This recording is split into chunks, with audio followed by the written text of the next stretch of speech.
Goeiedag en baie welkom by Insig, die program waar ons in diepte studie uit God se woord uit doen. Ons is reeds in studie nommer 5 in die boek van Joshua en ons gaan vandag 'n bietjie van nader kyk oor hoe die Here vir Israel gestry het en hoe die Here die volke wou uitverdryf het voor hulle. Saam met my vandag in die ateljee, Ronay Furstenburg, spreekdirekteur van Kompas Pastorale Bedieninge.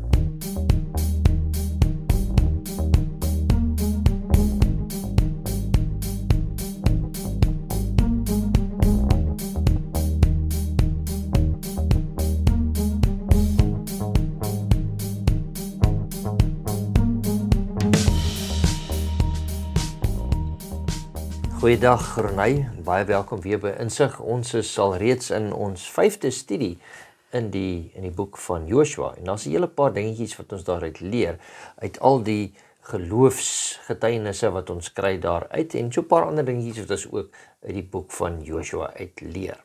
So, baie welkom weer by ons studie. Vandag sleef ons open met 'n gebed. Ons maak so, kom ons bid saam.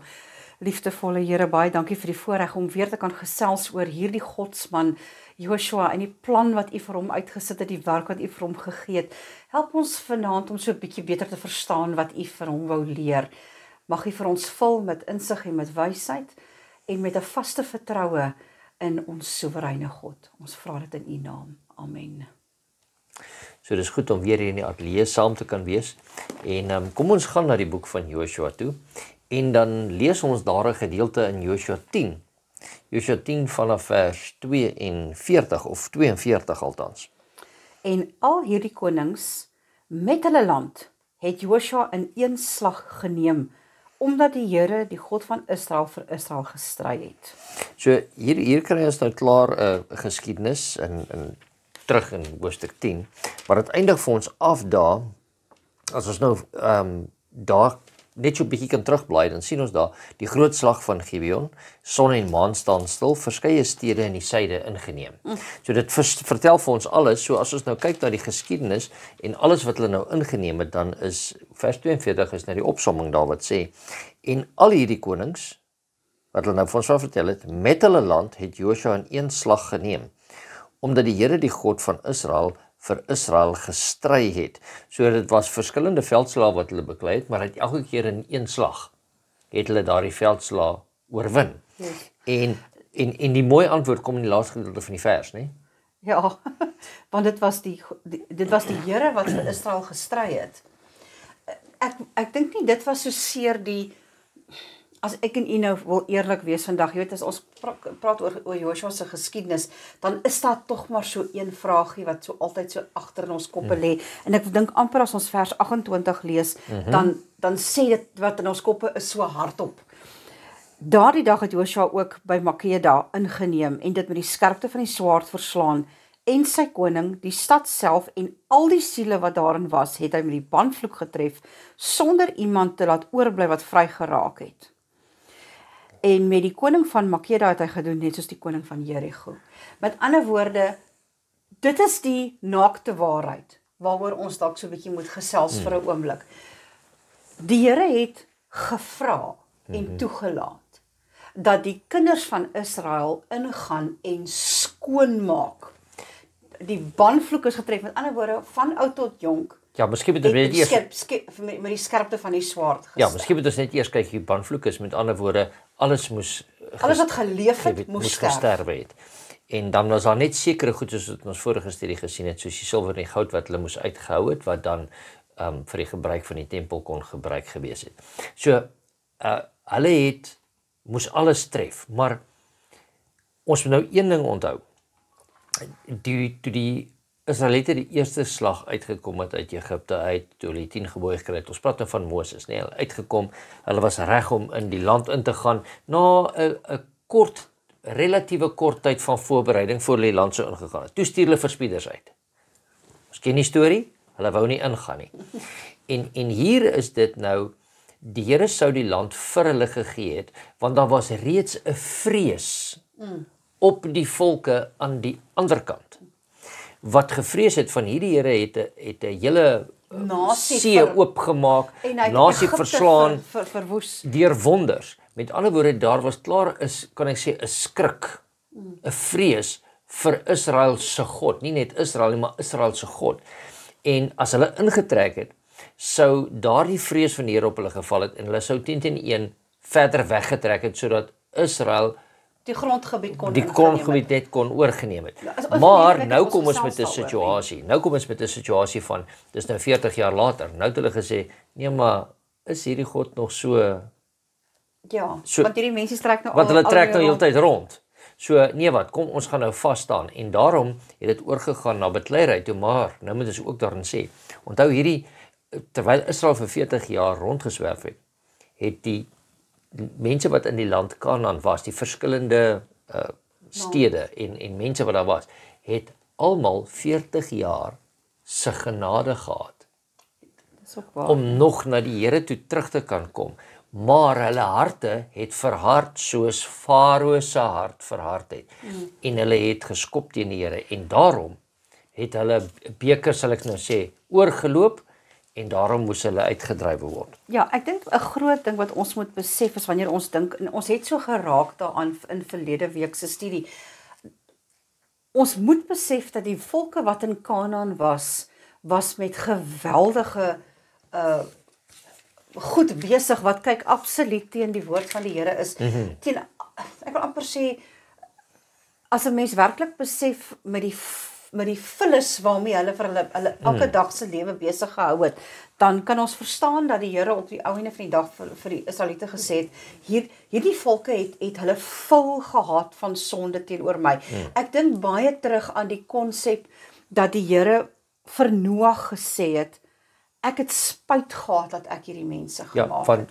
Van so wreed soos wat hulle was en so sleg soos wat hulle gedurende was. Daar's 'n vers wat hy sê, hulle gedagtes is elke dag net sleg. Alles wat hulle aan dink is sleg. En ek dink dit is presies dieselfde situasie wat hierdie volke op die ou einde van die dag gehad het. Nou kom ons lees 'n paar verse in Levitikus 18 vanaf vers 24 tot 30. So ons kyk hoe ver gaan ons daar gelees kry.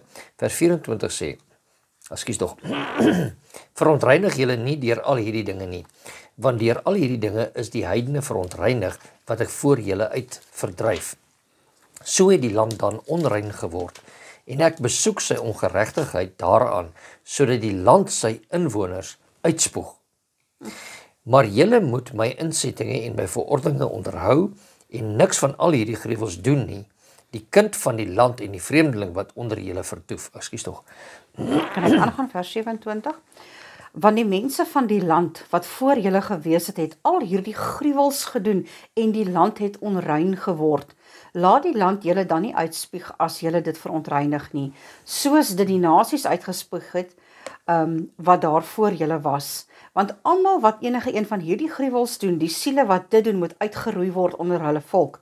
Daarom moet julle my verordeninge hou en niks doen van die gruwelike insettinge wat voor julle daar gedoen is nie, en julle nie daardeur verontreinig nie, want ek is die Here julle God. Dis baie duidelik wat die Here hier sê, die volke wat voor hulle daar was. Kyk, dit gaan ver vir die Here om op 'n punt te kom waar hy sonde gruwels noem. Ja. So daar het werklik dinge hier gebeur wat nie moes gebeur het nie. Ja, as ons daar kyk en ons kyk in Deuteronomie hoofstuk 18, hier is so van vers 9 tot 14, dan sien ons daar wat van hierdie gruwels was.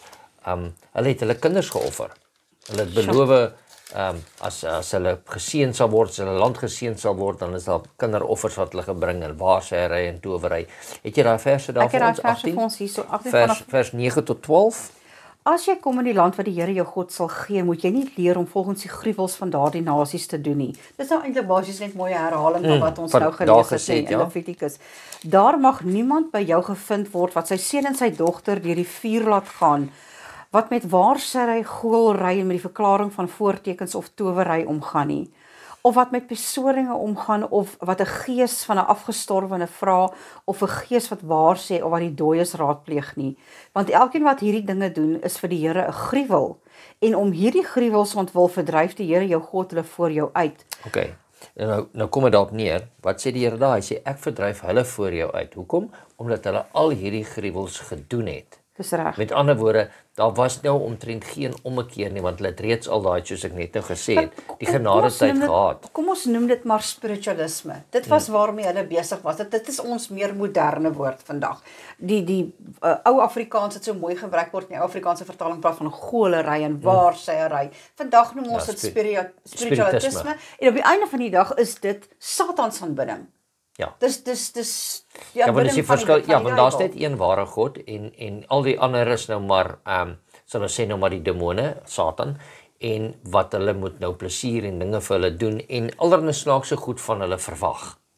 So hulle moes van dit ontslaa raak want dit het al erger en erger geword. Nou ons weet mos nou almal nou die ou storieetjie wat ouma vir ons vertel het van vat 'n gesonde appel en sit hom in 'n mandjie met vrotappels. Wat gaan met die vrotappels word? Gaan hulle gesond word? Definitief nie. Die een gesonde ene gaan ook later aan vrot word. Nou dit is dieselfde situasie. Hierdie verdorwe nasies moes eers gevlug het en hulle sou nie en toe die Here gesê nee, nou moet ons hulle verdelg sodat hierdie probleem nie verder daar sit en onder die volk ingaan nie. Ja, net so vir interessantheidshalwe, as ons so hele klompie jare vorentoe gaan spring van waar ons nou vir Joshua bestudeer, waar hy ingestuur is om van die volke ontslae te raak wat hierdie geweldige afgodediens aanbid het. Eintlik maar basies kom ons noem dit Satans aanbidders was, hulle eie kinders geoffer het.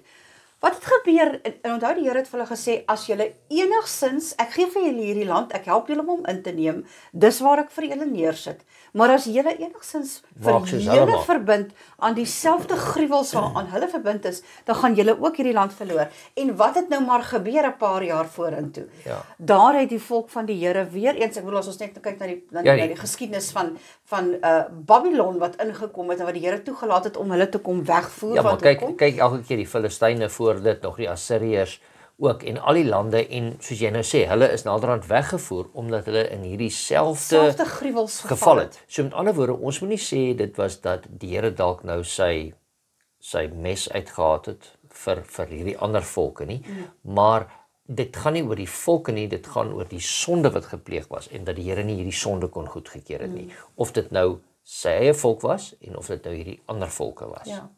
So wat se boodskap is daarin vir jou en vir my, sommer om eers te leer in hierdie studie waarmee ons nou besig is.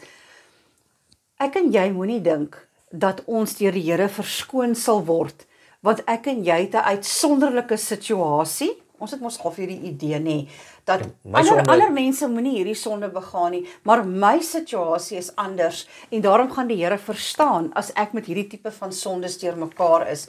Die Here het gesê as jy vir jou met die gruwels van hierdie Satans aanbidders ophou, sal dieselfde noodlot jou tref as wat vir hulle getref het. Ek dink dit is nou sommer op die einde van die dag 'n groot waarheid wat ek en jy moet gaan leer. Ja, so die Here weet ons op die einde van die dag is regverdig.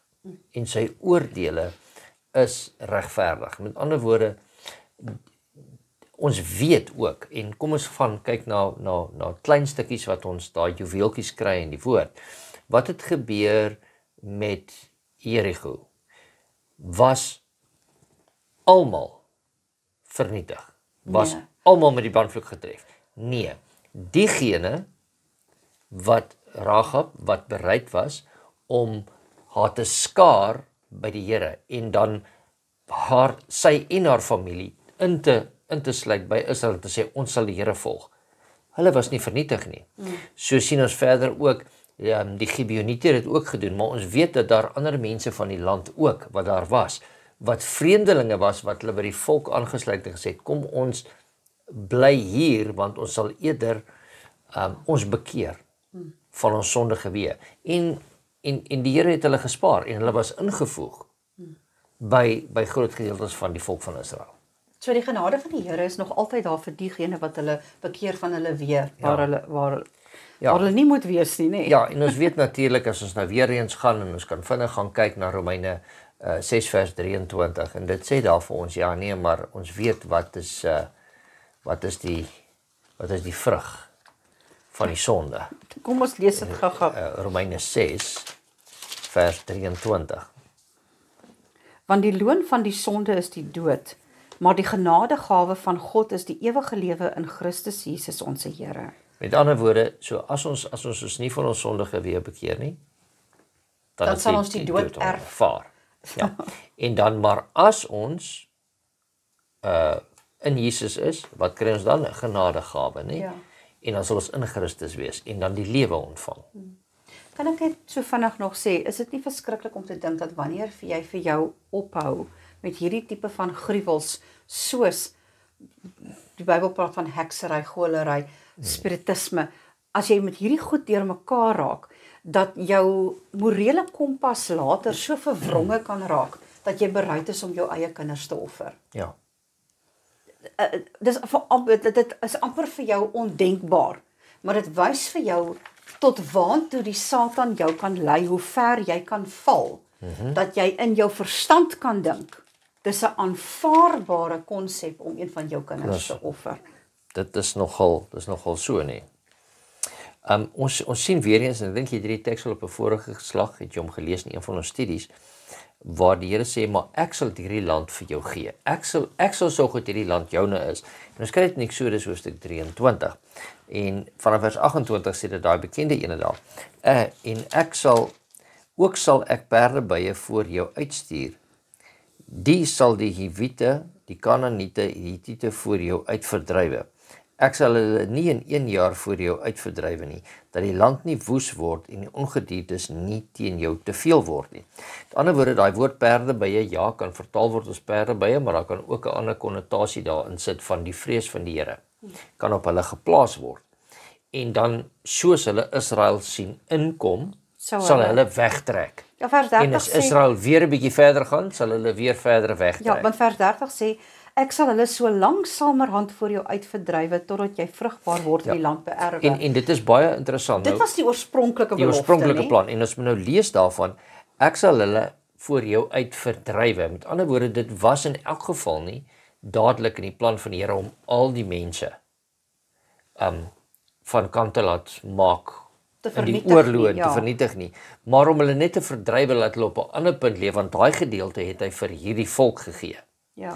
Maar omdat hierdie nasies so verdorwe was, as ek die woord kan gebruik, was hulle tyd van genade verby en hulle sou nie 'n ommekeer gemaak het nie. En hulle het ook nie getrek toe hulle nader gekom het, daar was oorlog. En daarom het die Here gesê, dan moet ons nou maar so maak soos ons in die tyd van Noag gemaak het. Weet jy, ek dink ons nou heeltemal aan iets anders. Kan dit wees dat my nalatigheid om my vertroue en my geloof in die Here te plaas, op die ou einde van die dag die genade van die Here vir 'n ander persoon kan kos? Dink mooi wat ek sê. En laat hulle hardvochtig word. Toe die verspieders weier om hulle geloof in die Here te plaas, dat hy vir hulle die land Kanaan kan gee, in so 'n mate dat die Here vir hulle gesê het, ek sal die volke so langsamerhand voor julle uitverdrywe. Ek sal die pad vir julle oopmaak, ek sal die land vir julle skoonmaak. Toe die verspieders sê, nee, ons het nie die vertroue in die Here nie. Het dit veroorsaak dat die volke wat op die einde van die dag 40 jaar later, ek wil amper sê nog 40 jaar gehad het om nog meer geset te raak in hulle verwoestende gruwels waarmee aan hulle gewoond was, dat hulle nou heeltemal die genade van die Here verloor het. Ja. En op die einde van die dag in totaliteit vernietig is. So ons kan sien, daar is nog 2 ander verse wat ook nog vir ons daarvan wys van hierdie verdrywe, dat die Here hulle wou verdrywe en nie uitdelg van die begin af nie. So ek dink dit is iets wat ons nou al klaar gesien het en die konsep gekry het. Jy kan gaan kyk daarna Exodus 34 vers 11 en 33 vers 2 beskryf ons daai selfde konsep. Maar ek wil hê ons moet vinnig blaai, as jy kan, na Numeri 33 vers 52. Numeri 33, hoe kruip my numeri vandag nou so weg? Ek het hom vers hoeveel? 33 vers 52. En moet julle al die bewoners van die land voor julle uitverdrywe en hulle beeldhouwerk verniel. Ook moet julle al hulle gegote beelde verniel en al hulle hoogtes verwoes. So met ander woorde, hier kan jy 'n ander konsep in hê. Dit was nie net die mense wat uitgedrywe moet word nie, maar en as jy mooi kyk na dit wat verwoes moes word, was Hulle die aanbiddingsplekke. aanbiddingsplekke en hoe hulle aanbid het. Dat dit nie vir jou 'n val kan word op die ou einde van die dag nie. Met ander woorde, hier kan ons nou baie duidelik agterkom dat dit nie net gegaan oor die mense uit te dryf nie, maar oor die manier van hulle aanbidding en dat dit verkeerde aanbidding was, vals aanbidding vir God en God nie erken het nie. Kom ons lees gou vers 55. Maar as julle die bewoners van die land nie voor julle uitverdrywe nie, sal die wat julle van hulle laat oorbly, soos dorings in julle oë wees en soos angels in julle sye, en hulle sal julle beveg in die land waar julle woon. En soos ek gedink het om aan hulle te doen, sal ek aan julle doen. So hulle sal uitgedrywe word. En dis presies wat gebeur het met die ballingskap, né? Ja, dis presies wat gebeur het. Want ons sien tog op die einde van die dag, en ek dink ons gaan later daaroor gesels, dat daar was van die volke wat hulle nie met die banvloek getref het nie. Ja. En op die einde van die dag het hulle kinders gaan trou met van daardie Wat hulle nie almal uitgedryf het van nie. daardie afgodsdienaars, en dit het veroorsaak dat hulle eie volk korrup geraak het, hulle eie geloofsaspekte heeltemal korrup geraak het. Ai, hoe hartseer. Met ander woorde, hier kan ons sien dat die Here het hierdie land al en baie mense sal sê, ja, maar hoekom nou hierdie land? Ja, was er nou klaar mense, hoekom nie vir hulle 'n stuk land gegee wat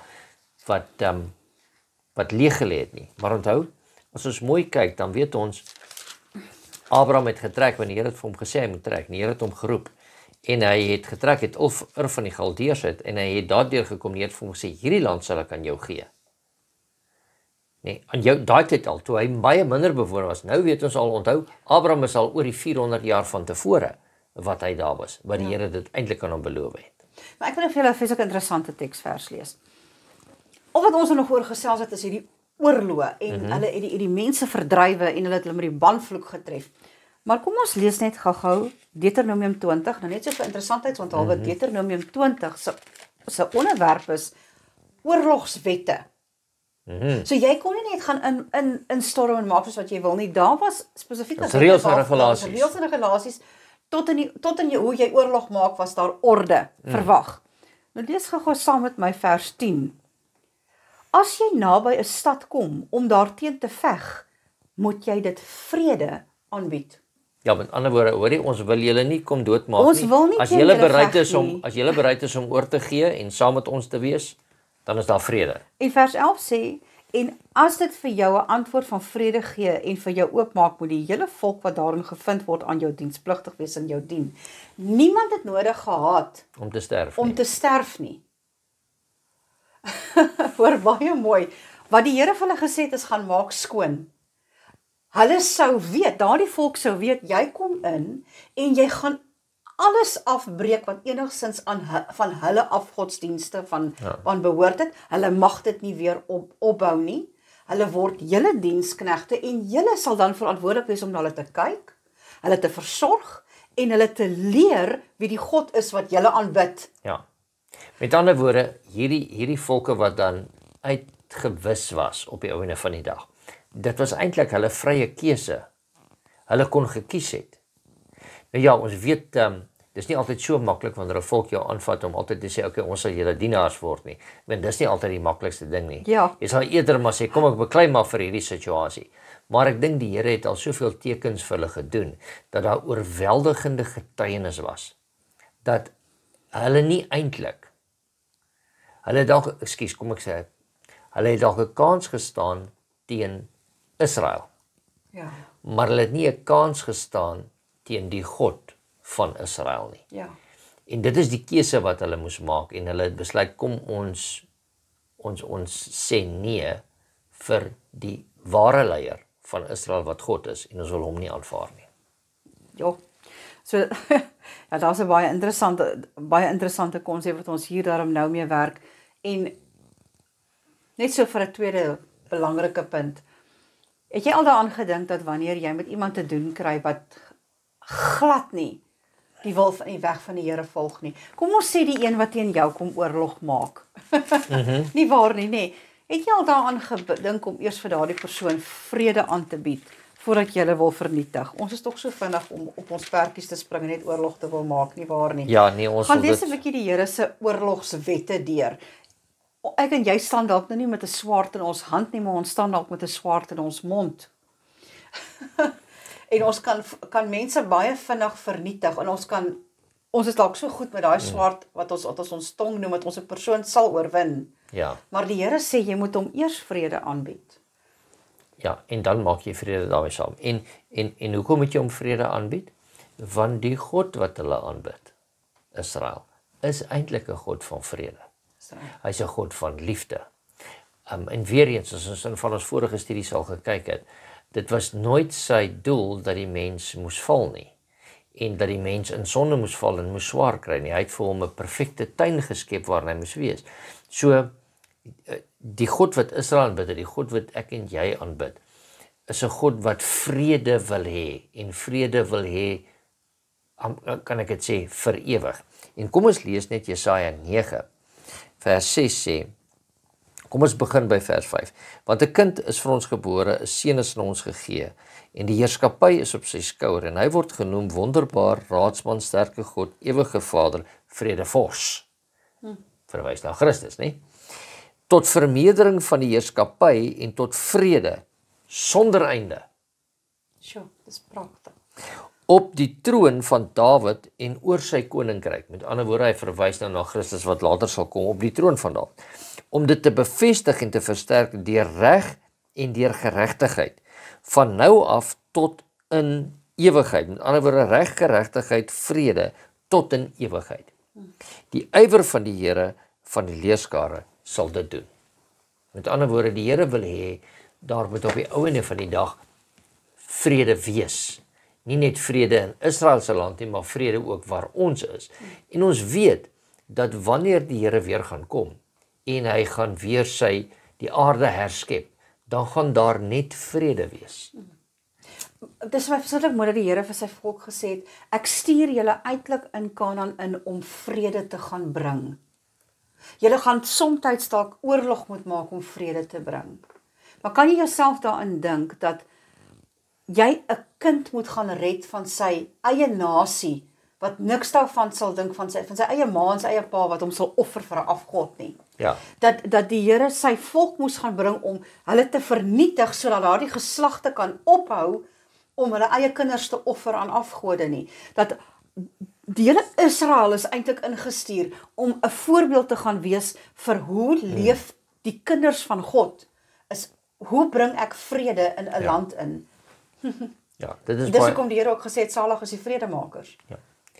So, en dit is hoekom die Here nie wil hê ons moet altyd met 'n bekleierige gees wees nie, en wil ons nie altyd soos die Here wees nie. So ons sien hy wil eintlik vrede gehad het en hy probeer altyd die probleem op die beste moontlike manier oplos, as ek dit nou so kan stel. Ja, ons weet daar kom altyd 'n punt en julle gaan dalk vir my sê nee, maar daar kom altyd 'n punt waar die Here sê die bekertjie het nou vol geloop. Ja. Hy gaan nou begin oorloop en dan is daar, soos ek nou maar altyd sê, the point of no return. Help my in goeie Afrikaans. The point of no return. So Daar's nog geen omkeer meer. Daar's geen omkeer meer nie. En die Here alleen sal weet wanneer daai punt van geen omkeer bereik is nie. Daarom kom ons verstaan hierdie gedeelte dat die Here wou die land vir hulle gegee het, eintlik met vrede. Want hy wou gehad het nie net dat hulle daar is nie, daar sou van die nasies vernietig word. Ons weet mos die Here weet vooruit hoe sou hulle gereageer het. Maar dat hy eintlik dan op daai selfde manier wil hy hê ons moet ook uitgaan onder die nasies en hulle moet 'n vrees vir die Here hê sodat ons die Here aan hulle kan bring sodat hulle tot hom kon bekeer. Nog 'n laaste gedagte van jou kant af. Dis presies wat die Here eendag gaan doen met sy wederkoms, nie waar nie? Die Here gaan die gruwels van hierdie aarde verwyder. En elke volk, stam, taal en nasie wat in gruwels deelneem teen die wil van die Here sal vernietig word van hierdie aarde af. En die vrede van die Here sal oor die wêreld sal in die heelal heers. En die Here sê aan hierdie vorige dinge sal nooit weer gedink word nie. Amen. Dan sal ons ware vrede ken. Ek en jy moet vandag besluit aan watter kant staan ons. Staan ons aan die volk van God se kant, wat die vredemakers is, die vrede moet bring, of staan ons nog op die kant van die Kanaaniete, wat die vrede wegneem, in so 'n mate dat ons tot die vrede van ons kinders kos. Met die sondes waarmee ons op die oomblik besig is. Ek dink dit is 'n belangrike vraag wat ons onsself moet vra. Ja, kom ons dink daaraan en sê ons, en onthou net een ding, in wat so moeilike tye Israel was. Die Here het altyd vir hulle gesê, ek sal vir julle stry. En dit klink dalk nou snaaks om te sê, maar die Here sal vir ons intree. En mag u en ek dit altyd onthou in die situasies waarin ons bevind, dat al word ons vals beskuldig, al word ons van dinge toegesnou, laat die Here vir ons stry, want hy is die vredevors en hy is die regverdige regter. Brunei, baie dankie dat jy saam met ons was, weer eens in die ateljee. Baie dankie dat ons saam met u kon kuier. Kom ons buig ons hoofde saam. Vader, ons sê vir u baie dankie dat ons in u teenwoordigheid kan wees, waar ons gedagtes uit die woord uit kon kry en kan sien, Here, dat selfs met die verowering en wat aangegaan het in Josua se tyd in die land van Kanaan, bid ons, Vader, dat u ook so saam met ons sal wees en dat u ook vir ons sal stry in elkeen van ons se lewens waarmee ons sit, maar dat ons sal sien dat u vrede wil hê en dat u nie daarvoor is om altyd almal te vernietig nie, maar dat dit ons keuse is dat ons dit kies. Vader, dankie dat ons hier saam kon lees en leer uit u woord uit. Dankie vir die insig. Ons bid dit in Jesus naam. Amen.